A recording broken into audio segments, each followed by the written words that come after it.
Good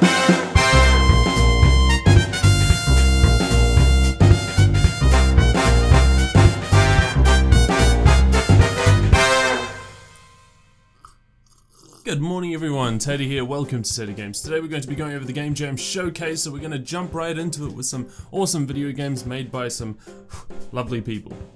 So there was 13 submissions for the Game Jam. We're doing top 5 of them, which singles out quite a few of very awesome creations in my opinion. Though the games aren't exactly 100% tied together, they're still pretty cool, and there are some that I think should be, again, taken a step further and actually turned into a fully fledged product.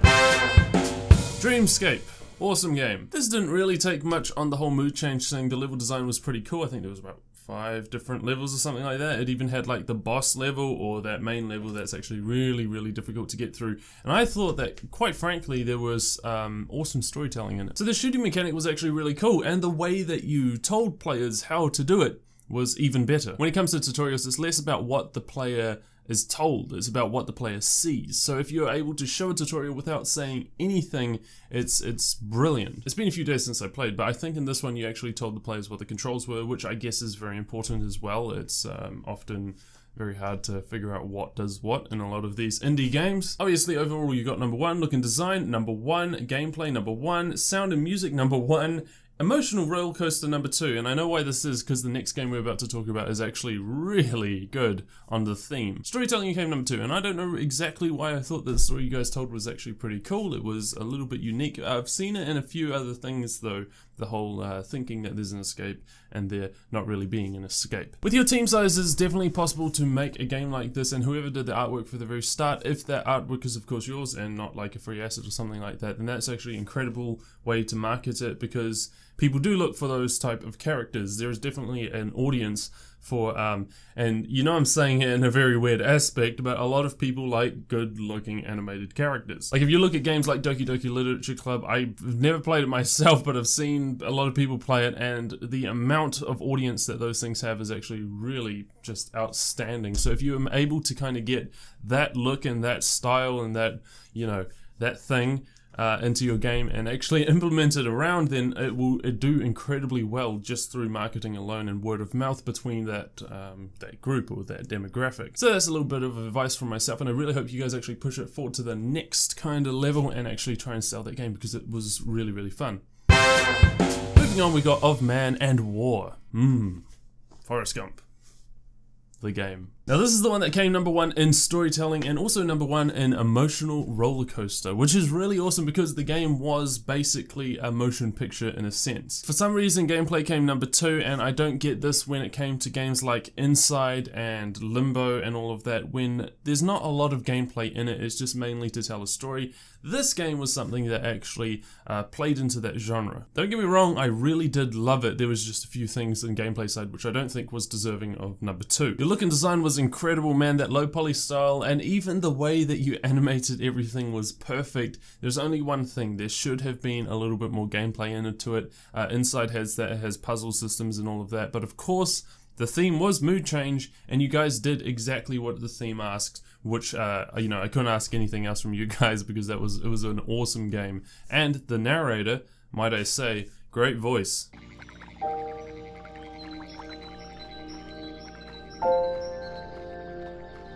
Took me and Dad about a week to build that treehouse. I spent so much time in there with Winston, just reading comic books.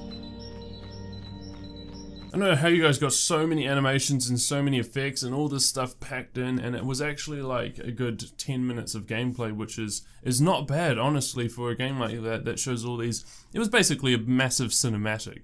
It wasn't really a game. There was nothing really challenging about it, no matter what you could actually progress. It was kind of an interactive movie, and it was actually really good for that, and I do love the way that you kind of get the whole emotional thing, and everybody is, spoiler alert, dying around you. And yeah, don't want to tell too many people about it just in case they're gonna want to go and play. One thing I would say that was incredibly awesome about your game, but you didn't change it often enough, was the music. I think music is one of the core components of any form of mood changes and stuff like that. Having the sad piano and all of that stuff was really cool, but in order to build upon that idea, I think there needs to be more instruments added. Timbre plays a major part also in mood changes if you want uplifting and then downlifting sides. For example, the very end of the game, which once again, spoiler alert, on the bridge sequence, I think something a little bit more uplifting than a very similar piano piece could be played. But I understand that music is actually incredibly hard to make. People just can't make, you know, 1,000 tracks in a day. It doesn't work like that, so I really understand where you guys were coming from. And the track that you guys had for that was very awesome. Or sorry, the tracks that you guys had for that was top notch, guys. I could say that in every single game Jam Taz is just going to make a fish out of water game with the theme changed. I made this one and I just try to improve all the things that went wrong in the previous one by adding a few more things for people to do. Similar to the way Five Nights at Freddy's worked, I kind of like that. They just add different components to the exact same idea and make a lot of money off that. But I'm missing one part of that business model because I'm selling it for free. I basically got number 3 on everything except for storytelling, and fair enough, I didn't actually tell a story in that. Basically, I just named a few places, made it look slightly more cinematic than the previous one, and of course added the other component of being able to go under the water, and of course being able to go over the water as you usually do, fish out of water style. So in the game jam I lost a few days. I came up with these ideas at the very start, and then of course at the very end I'm like, oh my god, I've only got 3 days left. What can I do? Well, I could take all the assets that I had from the previous one and make it into an entirely new game, you know? Download some more assets off the asset store for free, of course, because that's what the rules stated, and the reason why was because the last game jam did so incredibly well. I think leaving in the free assets was actually a good thing. Mash Toe design, awesome. Mood Soul, awesome. Oh yeah, this one. I forgot it for a second. I think what everybody else did was change in mood or change in feel within the game itself, not a change in physical mood or feel of the character that you're playing as. Despite your character, of course, being the little shiny orb, you just need to really kill a few things. There was no kill distance, I noticed, for this game, so basically you could kill something that you could see on your screen. I do enjoy the way that the camera tilted as you kind of moved along, and it was a very simple thing, no many animations. I think as the characters go, I'm not too sure if that's just physics or if it's animations and stuff like that. Just comment below, you know, mate, if it was, because I'm quite curious as to see how it is, because I'm about to make something not similar to the game, but animations similar to the ones that you were making. With the music and stuff, it wasn't really that booming and it didn't impact me that much, but the UI design was actually pretty cool. The way you did everything inside the game, as in the movement, was very, very simple, and I'm pretty sure you used something like the rollerball thing for that, or something along those lines. Definitely enjoyed it, but could have communicated the goals, or could have created a goal if there was no goal actually available. I did play for quite a long time.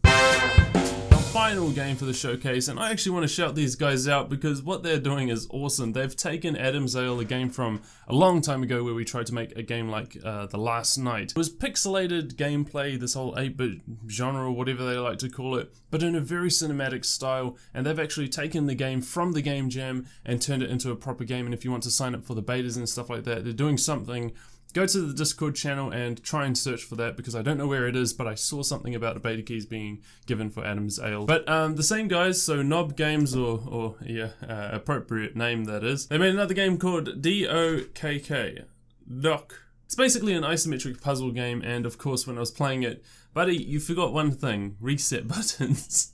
Which is necessary in any puzzle, unless of course you can recover from that puzzle. Obviously you guys spent a bit more work on the look and design type stuff of it. The map was really cool. Some of those puzzles were actually really, I wouldn't say hard exactly, but they were well thought out. The one thing I think you guys didn't do correctly in this game jam very specifically was actually make the puzzles proper puzzles. Like in your ones, they're just paths that people need to take with minor inconveniences between each sort of step. I just thought whilst I was playing, it was basically, well, here's a cube, where does this cube go? It goes in the only place that you can walk, and here's another cube, where does it go? It goes into the other place that you can only walk. If you think of games like Portal, they actually screw around with your mind a little bit and say give you more than one option to take in that first step. Obviously only one is correct and people need forethought and to take a look at the environment around them to actually get through the stage. Plus I don't think orthographic is the best way to go with your camera settings. I think leaving it at a perspective is actually very important